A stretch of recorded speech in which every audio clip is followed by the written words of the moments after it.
Welcome back, everybody. This week in America on the Blue Funk Broadcasting Radio Network. Great to have you with us on the program today. We're talking about the new book, Comfort Food Gets a Vegan Makeover.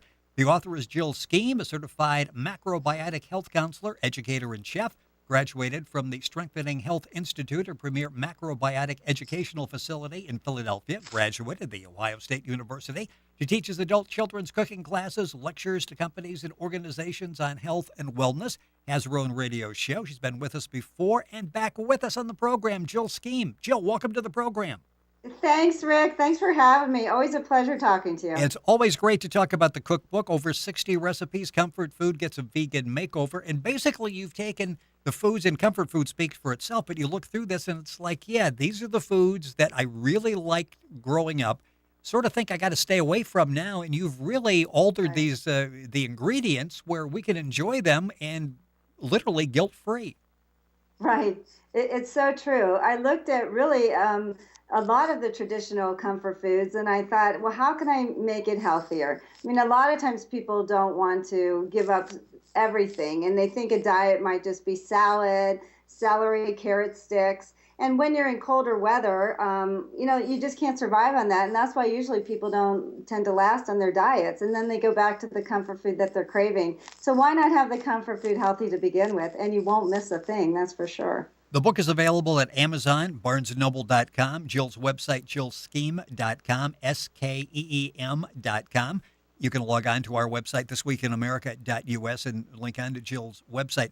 Something that's been in the news lately is the correlation they're finding now between basically sweeteners, sugar, and health issues. And you talk Mm, about how to satisfy the sweet tooth, which we all need to do. Even if we deny that we've got a sweet tooth from time to time, we got to have like a piece of chocolate or something here. And you can do right. that without sugar. Talk about your It's approach to that. It's true. There are some sweeteners that I use that a lot of people aren't familiar with. One is brown rice syrup, which is made from brown rice. One is barley malt, which seems more like molasses. It's dark. It's from barley, and they become fermented where they become sweeter. Like if you chewed brown rice very well, it becomes sweeter in your mouth, and it become they we use these as sweeteners. You don't get the up and down of sugar as you would normally, and it doesn't affect your glycemic index as much, say, even as honey or maple syrup or sweeteners like that. And they're so much better for you than any kind of artificial sweetener out there. We should really stop artificial sweeteners in our life. They are just not very good for you. One thing you really talk about and encourage is making a mainstay of our diet foods that are locally grown. And we hear a lot about that. Talk about why that's so important and what's that meant for you. Well, living in Idaho now, it's interesting because our backyard is basically a field. You see the cycle of life, what the farmers produce and what's happening seasonally, and that's what's important. Your body has to adjust to the climate that we're in, and part of that is eating the food that is in season at the time. So honestly, to have strawberries or blueberries in December is really not the best thing for us because our bodies are trying to stay warm. That's why a lot of times people eat more root vegetables because that's what's available in the winter and it warms us up more than, say, lettuce. No one has ever gone skiing all day and said, geez, I want a big salad at the end of the day. You have to keep your body temperature and your core to as warm and adjusted to the climate so that you feel as comfortable as possible. So that's why it's important. And what's locally grown is so much better for you because it's not traveling thousands of miles. It's more fresh, so you have more vitamins and nutrients from it as opposed to something that's traveling from another part of the world to get here and then you eat it. And by the time you do, you probably have lost a lot of nutritional value. So it's always better to eat locally and also what's seasonally will help you adjust better to any kind of climate, whether it's hot or whether it's cold. So that's why it's so important for your health. Well, and you talk a lot about little things that we can do in addition to diet that are beneficial. One is limit distractions as we're eating, and I don't know how many times people Right. will, whether it's snacking or even when you're sitting eating and you're watching television or you're really not engaged in the eating process. Suddenly, it's like, what happened to that whole bowl of green Right. beans over there? And you realize you just ate them, and you didn't even know that you ate them.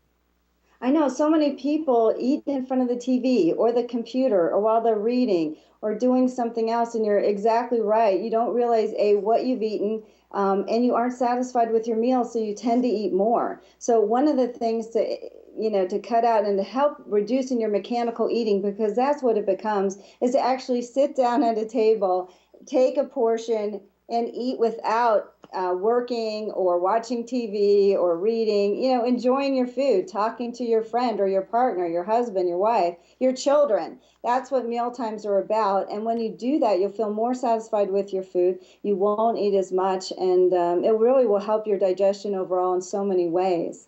The book is Comfort Food Gets a Vegan Makeover. Jill Skeem is the author, our guest in the program. The book is available at Barnes & Noble, Amazon.com, JillSkeem.com, Skeem. Information at our website, thisweekinamerica.us. Over 60 recipes. It's colorful. You can lay the book flat when you've got a recipe, so you can go through That's it. important. It really is important, because I don't know how many times you're trying to do something and the book is closing, or you just don't feel. And in fact, I think you can wipe these pages off too if you suddenly have a little accident there. So it's not like they're glossy too, which yes, is important. I'm just doing that thinking, okay, now I like this because I don't know how many times you've ruined a cookbook because you've got it out there. And you take us all the way through breakfast and desserts as well. One of my favorites in there is the Reuben sandwich. And just saying that is filling, yes, and that's very good. Talk about how you came up with that, what's in it, because you just feel like you're getting a decent meal when you mention a Reuben sandwich. Oh, I know. And growing up, I used to love Reuben sandwiches, but I didn't love drinking water for the rest of the day. Yes. It's very salty.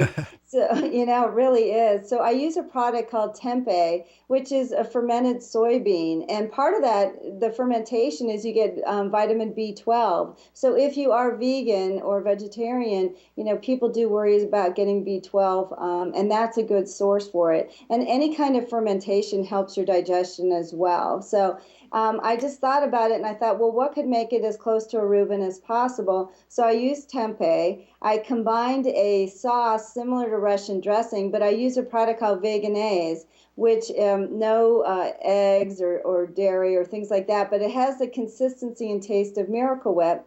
And then I just combined it with a fruit sweetened ketchup. You can use regular ketchup, and it becomes like a Russian dressing. And then I grill the bread. I add the sauerkraut, and to me, it tastes like a Reuben sandwich. I love it, but I don't drink water the rest of the day. I don't have saturated fat and cholesterol. I don't have to worry about that. And I can still enjoy one of my favorite sandwiches, and I still have the feel and taste of it. And you don't have that guilt that you're living with for the next day or two that, oh, gee, what did I do? I just really did something bad for my body. We talked before about swollen ankles. Well, yeah. You have all these problems after eating it. Yeah. You don't by doing this. And you've got a lasagna recipe we talked about before with spinach, mushroom, and onion. All of these are available in Comfort Food Gets a Vegan Makeover. And if you're thinking, okay, this is a lifestyle change, this is going to take me, 6 months, a year before I see results. We mentioned this before, but it's so important that basically in 10 days, you can actually start to see a change, which is great this time of year when you want to transition from that a little heavier eating in winter to lighter fare and losing a little weight during the spring and summer. It's true. And when you start adding more whole grains to your diet, I have recipes in there, for brown rice, fried rice. When you add more whole grains to your diet, it helps take the fats and out of your body. And I had a client once who, in 3 months lowered her cholesterol from 240 to 180 just by adding whole grains to her diet. So if you are concerned about your cholesterol, heart disease is the number one killer of Americans. This is the way to go. And you'll lose weight in the meantime. There's no way that you'll feel full. You won't get the saturated fat and cholesterol. And you will continue to eat your favorite foods and lose weight. Over 60 recipes, Comfort Food Gets a Vegan Makeover. Information on the book, and you can order the book at Amazon, BarnesandNoble.com. Jill's website, Jill Skeem, Skeem.com. Go to our website, thisweekinamerica.us, and a link on there and get all the information as well. We will have Jill back from time to time, as we do, because it's an excellent book, and so many approaches you have in talking about eating and diet. I even hate the word diet, sort of lifestyle changes. That anything that with the word diet, it cannot be good, right, Rick? No, and you get so many people that as soon as they hear that, they turn it off right away, because I've done diets before and I ended up gaining 60 pounds when it was all over with. So it's really more of a lifestyle change as opposed to a particular diet. Jill, thank you for joining us on the program. Information on the book available all around the country. Comfort Food Gets a Vegan Makeover. Thank you for joining us. Rick, thanks for having me. My pleasure. You're listening to This Week in America on the Blue Funk Broadcasting Radio Network.